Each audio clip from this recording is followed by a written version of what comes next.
What's going on, everybody? Welcome into Jack Ramsay's post-game show. Danny Marang, Brandon Sprague. Let me go and clear my throat here real quick. Blazers win in stupid fashion, 109-105. The Boston Celtics can't get their head out of their ass long enough to get a single basket out of the final 7-16.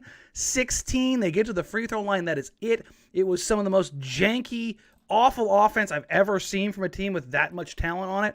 Blazers capitalized. Jusuf Nurkic has maybe his most productive game of his career against a real opponent. Anthony Simons continues to sign, and I am done with CJ McCollum. That and more on tonight's Jack Ramsay's postgame show. Danny Marang, Brandon Sprague. Brandon, coming to you live from his brother-in-law's basement. I wish it was a basement. It's just his office. My bad. I will say, it's funny. We do the podcast. I do a radio show. I do a gambling show. My brother-in-law has a significantly better setup to do stuff like this than I do. And I'm like, he got out of the room and I just felt ashamed. I'm like, oh my God, I got to step my game up here. Well, you are Harry Potter under the closet, so. I want to be honest about something. Can we trust trees here, right? Absolutely. Always. I'm going to get this out of my system. The branch is always there. It's the one that you. goes to my hummus. I did find myself disappointed. I'm seeing a lot of people on Twitter like, I love it. It's so great. I get it. I'm not hating on that. If you want to be happy tonight, and cool, like be a happy fan. This is not me being anti that. It's just they gave me what I wanted. They gave me the intriguing, enticing, hey, they're going to come back. But are they really? Because an 11-point deficit with 6 and some change to go should not happen. And yeah, Boston is in big trouble. Like Boston is in DEFCON, whatever you call that, 1-3. I don't know what it is, but that's what Boston's in right now. They got booed off the court at the buzzer of that thing. And I know Nurkic was a beast. Bob, we are not trashing Nurkic tonight. There was nothing to say about Jusuf Nurkic that's negative. Ant was great. Bob Covington made his first shot like super late to give them a lead. 3 total shots the entire night. But I have to be honest, that bell, that horn rang, and I was kind of like, damn, they won the game. Because these losses are going to matter. We will look back if they finish a game behind 7th or 6th in draft odds, and I will remember tonight and go, oh yeah, the Boston game, they probably shouldn't have won, but Boston sucks and is really stupid. Yeah. So there's my honesty, getting it out of the way now. I'm ready to talk about all things Blazers. Okay. Which is kind of weird because you took Downer Danny, so you were Bummer Brandon. Yeah, Bummer Brandon showed himself right out of the gate. I know. I'm sorry. No. I mean, honestly, it was just like me after the Phoenix game. Like that was impressive. Well, yeah. The difference with mine versus yours is we know what the objective of the franchise. Listen. I literally just tweeted this right before we got on the podcast. Okay. If Portland really tricks themselves into another bite of that tainted apple, so help me God. They won't. I know that there's new leadership. How many decisions have been made by that new leadership publicly since that new leadership has taken place? Publicly? Yeah. Just the Patterson one, right? Okay. That is it. Yep. No player personnel decisions have been made. Not yet. Just saying. Don't do this, Danny. Do not tell me we've got Joe Olshey as our general manager, right? We've got Neil Cronin. I'm just saying, he did work with Neil every year he was there. Is he as an interim who's been given a blessing, a GM who's like, what if I was the guy that saved this season? They make a deep run, and when Dame was threatening to leave, like, you have to know that thought is crossing his head. You have to know that. No. Does it even appear in his brain? Well, look, did it? I mean, yeah. Yeah, you know it does. That's the fact that it does is problematic. But Danny, I mean, seriously, walk me through the logic of that. It's not logical. Oh, it's batshit crazy. But you can listen. We saw 6+ years of batshit crazy. I run the exact same thing back with little tweak, never fundamentally change the entire picture. And guess what? The picture was exactly the same. So you're telling me I am this until I see it happen. So we finally get rid of Joker for only him create Harvey Dent and Two-Face. Is that what you're telling me right now? Damn. Joe Cronin is an anti-hero all along. Live long enough to see yourself. Everybody in the chat's like, no, stop it, Danny. I'm so mad. Don't you do that, Brandon. Stop Danny. We switched roles, and like you got worse at my role. Like usually I'm a supportive guy, and you're like, I think they're gonna rebuild with this. I think they're gonna bring it back, and I'm like, oh my god. I don't actually think that's gonna happen, but you have to be wary of that thought, just popping up in the back of somebody's head and going, because you get caught up in that moment, you could chase that glory. There's not a moment, though. There's not. They just got waxed by 30 by the Nuggets. Like, there's not a moment. You can't talk yourself into Anthony Simons cooking. What if we actually did put Dame and Ant on the floor for a long time and let Dame kind of rest by giving the ball to Ant? You can talk yourself into Anthony. I'm not going to dispute that. But I'm saying, like, what if they get healthy and they just go, no, maybe. Maybe what? Maybe they're going to get swept in the first round? Like, I mean, what yes. are we talking ourselves into here? If we as a city allow that mentality to kind of like take form. Well, it's already taken form. That's the problem. What? That mentality has already been allowed to take form. Well, like, I know, but I'm talking about within right the fan now. base. Yeah, I think fans can't be really thinking that this is legit, right? Like, come on.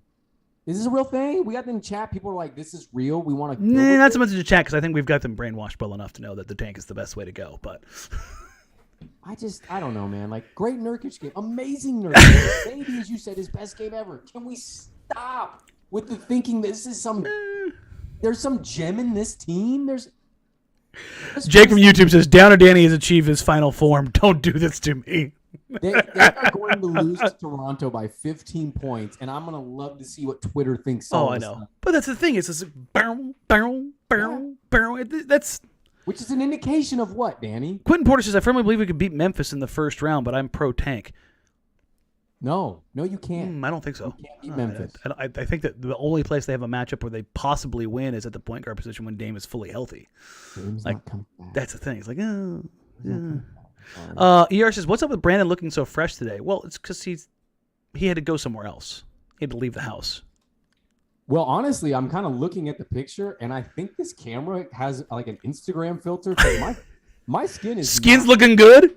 It looks amazing, and it doesn't look this amazing in person. If you saw me at a grocery store, you'd be like, Jesus, that is not podcast Sprague. I tell you what else looked gorgeous tonight, Brandon? Jusuf Nurkic. Oh my God. What a monster. Let's go over it real quick. 29 points, 17 rebounds, 6 assists, 9 of 16, 1 of 1 from 3, which I agree with Casey Holdall, and we kind of exchanged back and forth. His best looking 3-point jump shot of all time. He caught that on the dip, let it go, feet square, shoulders square.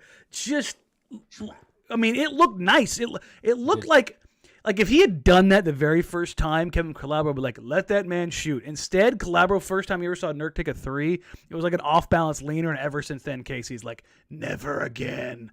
But I tell you what, speaking of again tonight, Jusuf Nurkic, read that line out again one more time. 29 points, 17 rebounds, 6 assists, 9 of 16. 10 of 13 from the free throw line. Like, Nurk's not a great free throw shooter, so to get there, number one, that many times, but to convert that many times, pretty much won them the game. Well, I thought he was really good defensively for them. He kind of contained the paint. He forced Tatum into a really just god-awful last-second shot to try to take the lead against them late before getting those free throws. And I also want to shout out Nurkic. I know we'll keep talking about him, but shout out the big guy, because I told my brother-in-law we're watching this game, and he's a diehard of diehard. He knows that this team probably should rebuild, but he will always root for them no matter what. I told him what the over-under line was, 212, and he pointed it out. He goes, dude, they're right at the number. And I go, oh, and it was 0.8 left. Nurkic had 2, and I go, Nurkic cares too much about getting points. The over is going to hit. And he shot that free throw, and he got him the over of 212. Just a monster, though. This is gambling hero. That was Bosnian beast, Nurk fever, Jusuf Nurkic, that we saw tonight. And I saw somebody ask you on Twitter, like, what's up with this? And I think you highlighted this in our last post game. Let's bring it back. His usage rate. I mean, he's here. It won't. I can't capture it tonight, but give me 1 second. I think I should be able to pull since basically the beginning of the month, which let's see. So to kind of encapsulate where Okay, I can do it. Cool. But he's getting more looks. I mean, like, no matter what the numbers say, I think it's evident he's getting those looks. Oh, God, he's getting yes. those touches. And I mean, just on like a number scale, he went from 2.7 post-ups a game to over 9 just this month alone. That's 6 more shots. That's not possessions. That's 6 more shots. Like, or opportunities, I should say. Something comes out of either a shot or a pass that leads to an assist or a turnover. So it was just a significantly larger amount. Usage rate. Yeah, Jesus. What did it jump to? I'm going to pull up the original real quick. Okay. I just saw the actual number and I just laughed. I get out of the way now, too. I don't think you do either. And maybe if I'm speaking out of turn on you, then okay. But I have not one negative thing to say about him tonight. The only thing I would say is that I thought early in the game he didn't establish his physicality. That's fine. That was about it. So Nurkic's usage has gone from 20% to 28%. Ooh, almost a third. That is a massive jump. Yeah. And then again, that's not just catching the ball. That's usage. So using a possession, a shot, an assist, or a turnover. Like that's a big jump. That means you get another group behind that of not just usage where you use the possession, but where you're involved in the possession. He's touching the ball like 3 times more than he was before all this. So, hell of a night. Overall, Nurk has been on a heater lately. Big thing is he played 38 minutes tonight, and I don't think he really looked gassed. I think he's getting in shape. It's weird. Like, he's never been able to play these minutes, though. I know. Well, but that's the thing is, and then this is going to sound like a criticism, but like Terry and that staff, they never put him over those minutes. They never said, hey, we're going to get him over 30. They didn't flirt with that very often, right? Like when they announced him coming back from the injury and they said he's on minutes restriction and it was 25, we were all kind of like, he averages 26 and a half. Like that's not much of a restriction from where he was. Chauncey's at a point now because of the situation where he's just like, I'm giving this dude touches. We're going to make his trade value look amazing. And when he gets more touches, guess what? He becomes a productive player. It's not he fills the box score. It's not the most efficient way to fill a box score, but he fills it.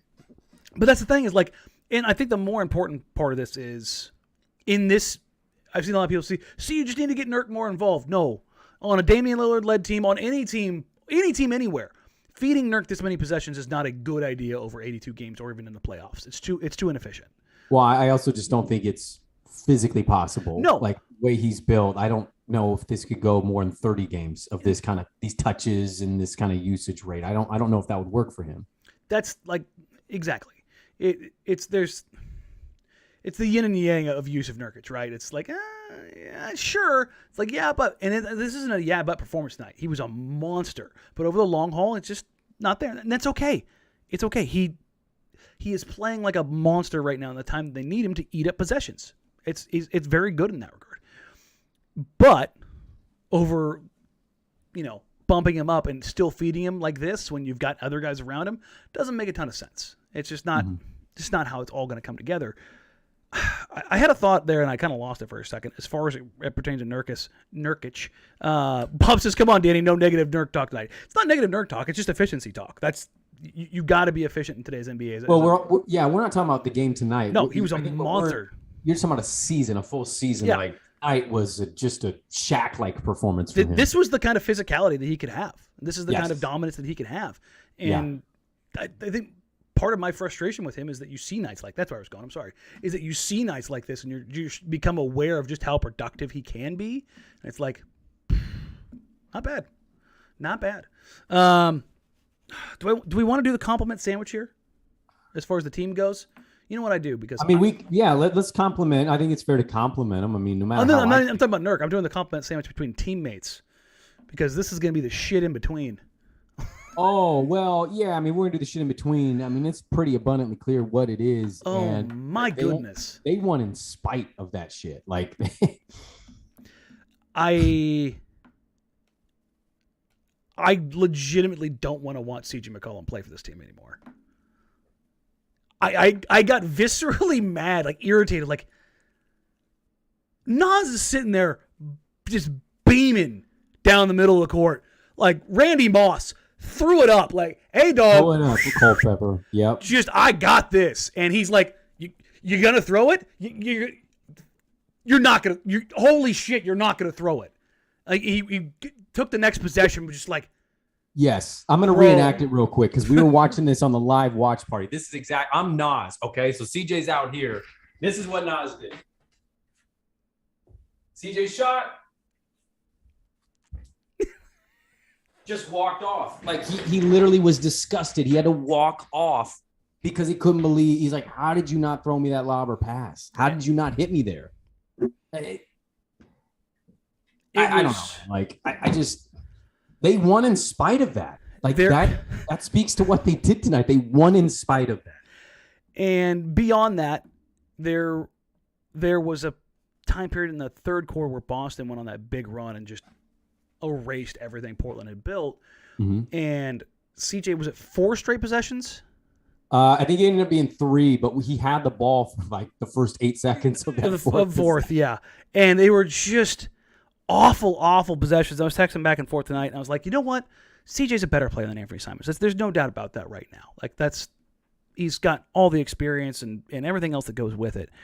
But one thing I've noticed with Ant is over these last 2.5 weeks, 3 weeks, the grenade possessions are few and far between. Maybe it's because he's giving it up sooner. And it just like visually, like I haven't looked into the data into this. It was just like, it feels like when a bad possession comes out from CJ, it is an egregiously bad possession. Where when Ant and even DSJ have had bad possessions, it's been like, yeah, shit happens. And I don't even think that's an expectations adjusted thing. I think it's the level of just brain neutral, selfish basketball. Like you can feel it. And I didn't mean this at the beginning of the season when I said the vibes are bad because it wasn't just CJ. It was pretty much the entire starting lineup. But right now, Brandon, the vibes with him on the floor were, palpable. You could feel it across the lineup. He's a ball stopper. I mean, you give the guy the rock with 14 seconds left, and the odds are that he might not get it take back. That shot, and you're not going to get it back. And I thought you saw a lot of that. Ant wasn't as prominent, but I felt like you could kind of see it with Ant. I just did the example of Nas. Like, the whole group collective was like, yeah, he's going to shoot this ball. You know what I mean? Like, they knew that they weren't going to get that rock back. The Anthony thing is interesting. How he plays off of it. Well, how he plays off of it, and then also what you're kind of getting at, right? Like, I think the difference between them to the CJ Ant stuff, you talk about grenades and leaving guys with, like, hey, you got 3 seconds to shoot. Good luck. I feel like Ant is moving more in the flow of what this team is kind of after. He's moving more within like, hey, it's 14 seconds. I'm going now. And I thought you saw a couple possessions. He had one really sick one in the first half where he went right, left, kind of drove the baseline, had like a no-look bounce pass. I forget Watford, or I can't remember who it was too, but like had a nice little dump pass. And that was with 8 seconds to go on the shot clock. Mm-hmm. That's efficiency. That's a point guard playing within what the system is and helping his guys out while helping the team out collectively. And with the other dude, you have possessions that are empty, hollow, wasteful. Like it kind of turns into that a little too much, I think, for the team's liking. So yeah, is he better than him? No, but I think the difference has been abundantly clear. One guy's flowing with what's going on, and you can feel everybody collectively like enjoying how they're playing, whereas the other guy comes on and he's an incredible scorer, but the ball just stops. And if anybody's ever played pickup basketball, you've played with that ball hog, and you're just like, bro, you're not this good. Like, pass the damn ball. You've been in that situation, and I thought you could kind of see that tonight. Somebody on Twitter compared him to that guy at 24 Hour Fitness that once you give him the ball, he's not getting it back, and he probably has an AirPod in. It is exactly the same. Yeah, it's the same dude. Yep. And by the way, people that identify that, in most instances, people that identify know they're actually better than that player, but they what do you do? Like, and you don't want to play with them. Oh yeah, I wouldn't want to play with him. That's the thing about this. I don't mean this to dump all over CJ. I don't. He's a good player. I just do not enjoy his brand of basketball, particularly as it pertains to this team. It's just, it's frustrating. But on the flip side of this, that compliment sandwich, I was going to say complimenting the roster tonight, Anthony Simons, another 21, 4 and 2. He was 8 of 17 on night 4 of 8 from 3. The big one for me, 0 turnovers.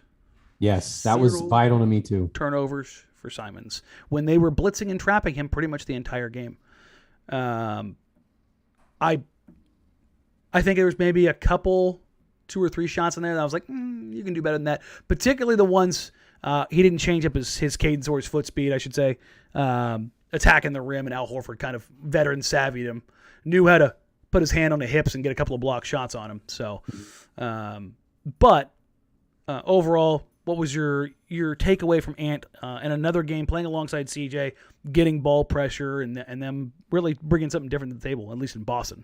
I mean, I don't have a whole lot to add based on like what I just said. Like that's really what stuck out for me tonight is I just those possessions when we were watching that live together, and it was funny seeing the chat from the people on the live watch party. Mm-hmm. It was like a collective group of 60 people going, "Oh, this sucks," and then like you could see with Ant. I mean, you just can see a difference. You can just feel it different when you watch it. You can see guys kind of moving more, being more active because they understand that yes, Ant sometimes is going to shoot the Dame shot, the step side, kind of step back-ish, ish 3. And look, he doesn't have that Dame ability yet. He may harness that. They know that's going to happen from time to time. But for the most part, they know he's also going to play within what they're doing. Like, right, he's going to come around the screen. He's maybe get to the cup, get an easy look, dump to a big, hit a kick out for a 3. Like, he's going to create either the ball movement or help get them a bucket. And I think when you watch this team play with him versus when CJ's kind of doing it, with who they have out there, I just think it's night and day. It's a, you know, for lack of a better example, it's a dude in the group project who's getting the A because he didn't help as much. Like this team played together without CJ, who unfortunately was out. They've gone another direction. The team has. Yes, they've moved a different way, and CJ's still back here like, hey man, this is what I do, and this is how we've played in the past, and I feel like the collective is like, that's not what we're doing anymore. Yeah, and the thing is, like, it's not a bad thing to go into isolation. Typically, the best teams in the NBA not only go after isolations because that's how you kind of score in the playoffs, but when you've got good isolation players, it means you're usually a really good team because that's kind of how it goes back and forth. So there's a little bit of trade-off in there. But I mean, you played ball growing up. It's just one of those things where, like, you get out there and you were on that late night run at 24 Hour Fitness, and you get in with the right group. Y'all don't know each other, but it's just like you just come together and like you know what each other's going to kind of do, and you kind of not feel a better each other. Feeling in the world than that. Yeah, and then there's some days you'll go in there and there ain't a run there's dudes that are out there that are talented as hell, like good players, but every time you get out there, everybody's having a shitty day. I'm not talking about making shots. I'm just talking like in general, the idea of like you just don't have it that day. Right. Mentally, physically, emotionally, whatever, just kind of you're just out there running track.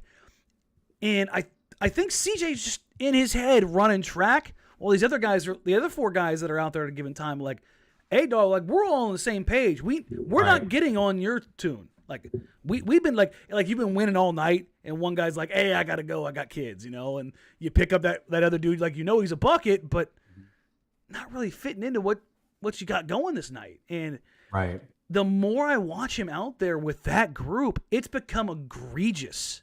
Like, over the top. Like, if I'm sitting there having a conversation with you, watching chat, ordering food, and I can glimpse at the screen and go, man, if he's killed like 3 straight possessions without like paying the utmost attention, it's pretty over the top.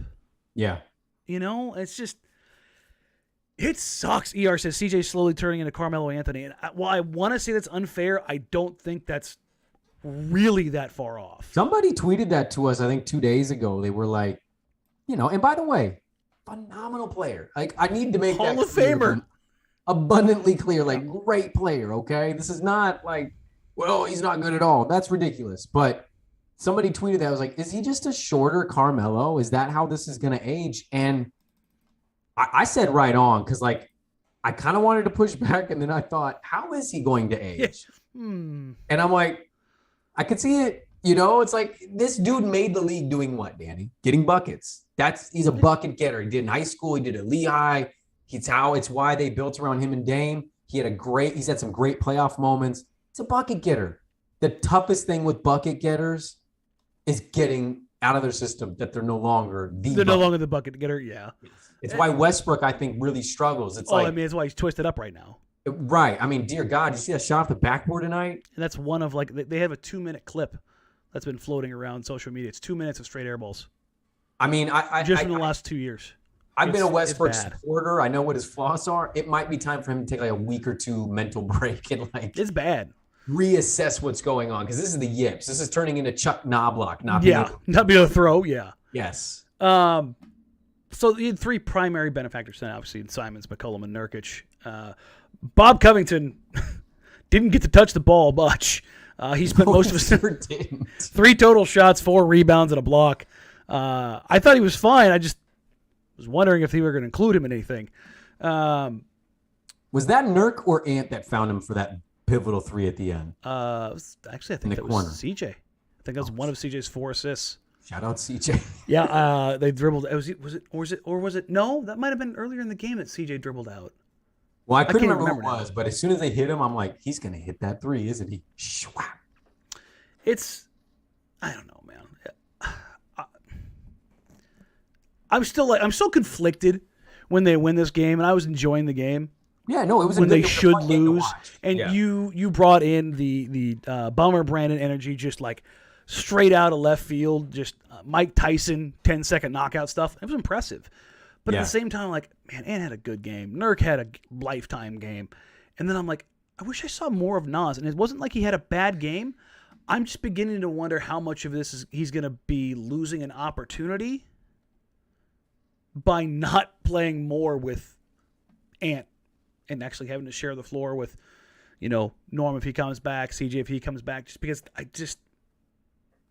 they feel like he's just on the cusp of having some breakouts just because of how active he is and how healthy he can be. Or not healthy, but his healthy activity. Yeah, I hear what you're saying. Doesn't that come with, though, trades?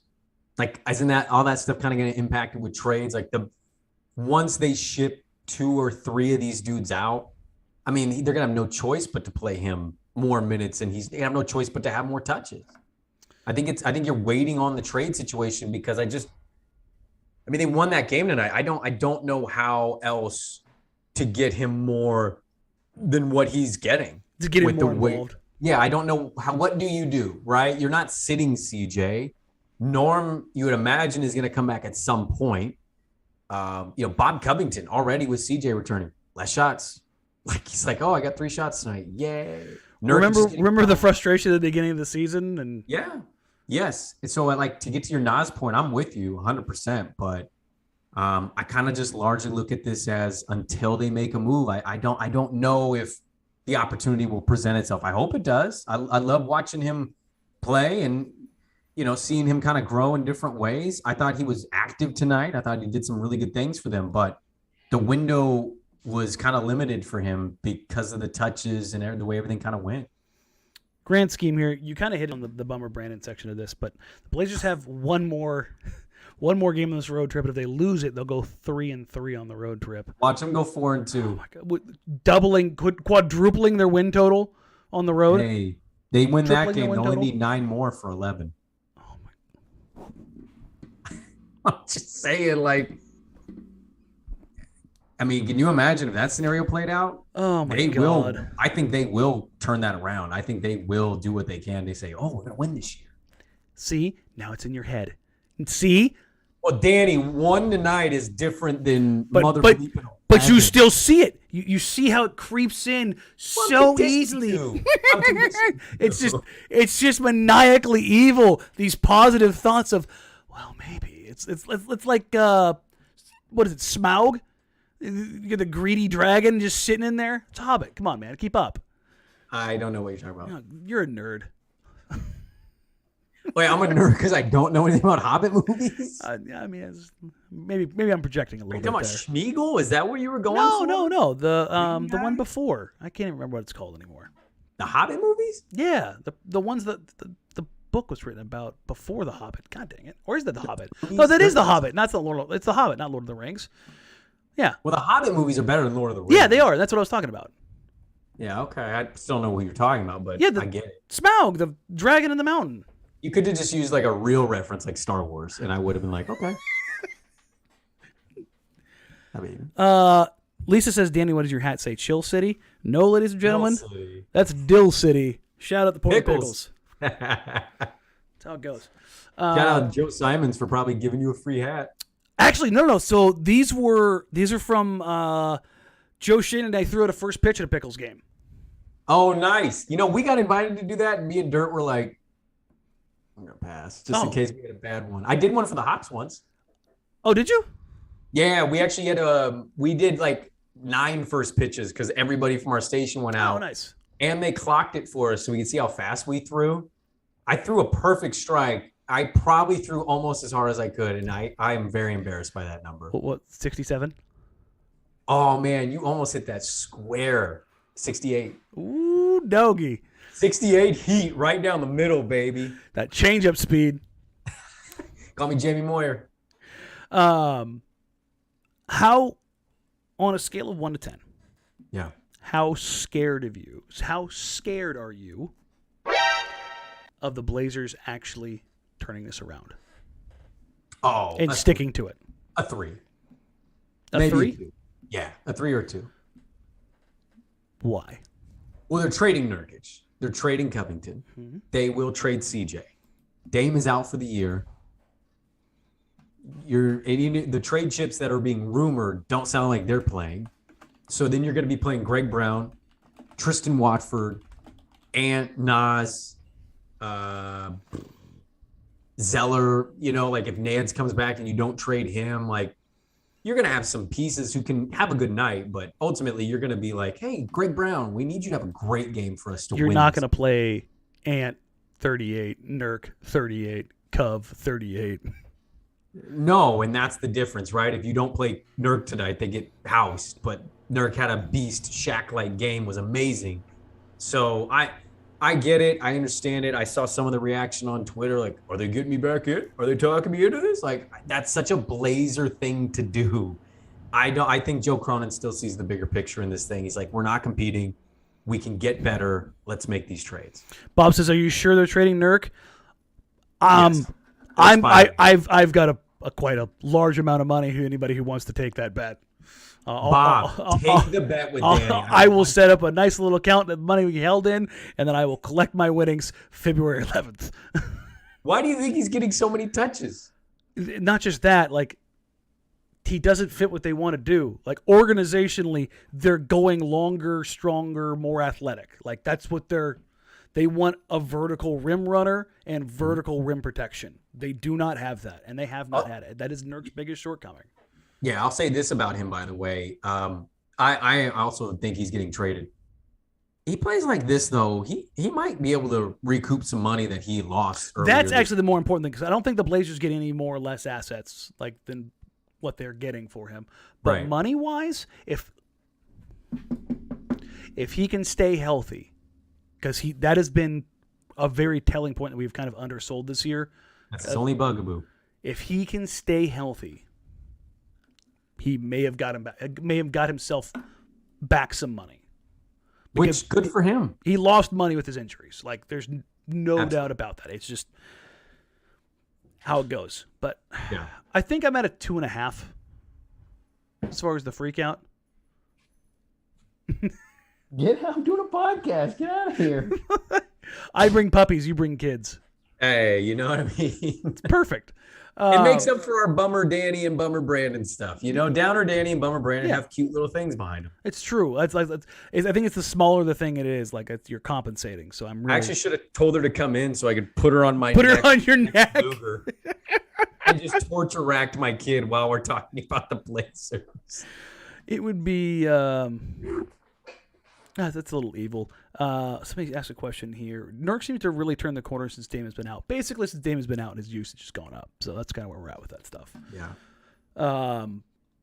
Again, Toronto, day after tomorrow. The postgame show, we will have Hud Dog Jamie Hudson from former, obviously, NBC homie, Comcast homie, and now at Coin. So yeah, Blazer teammate. yeah, it's a fantastic time. So we'll have Hud Dog on, and she does coin and some Blazers. She does. It's true. She is actually employed by the Blazers legally. She's done some studio stuff when Brooke is out on the road. Jamie's fantastic, so it's always good to have her on. What else we got? We'll move the mailbag pod to Monday or Tuesday, depending on how that kind of shakes out, just because of the game Sunday. And then, kind of wrap it up. So we'll get out of here on that. Fun night. Weird. Hey, good win for the Blazers. Like all opinions aside, like that was a really impressive win, gritty, and you know what? I started the pod saying what I said. I'll admit this. There is this percentage of Brandon here that's like, fuck Boston. Oh, dude, 100%. Somebody at the game was like, listen, feel how you want to feel about the Blazers, but at least you're not Boston. I'm like, damn right.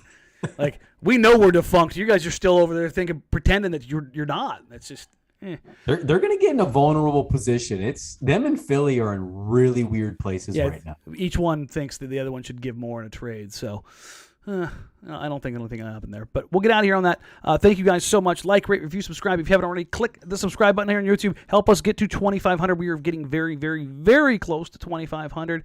We've got some more cool stuff coming up for the members. If you're not already a member, go ahead and click on a membership if you want to support the community and be a part of the live shows.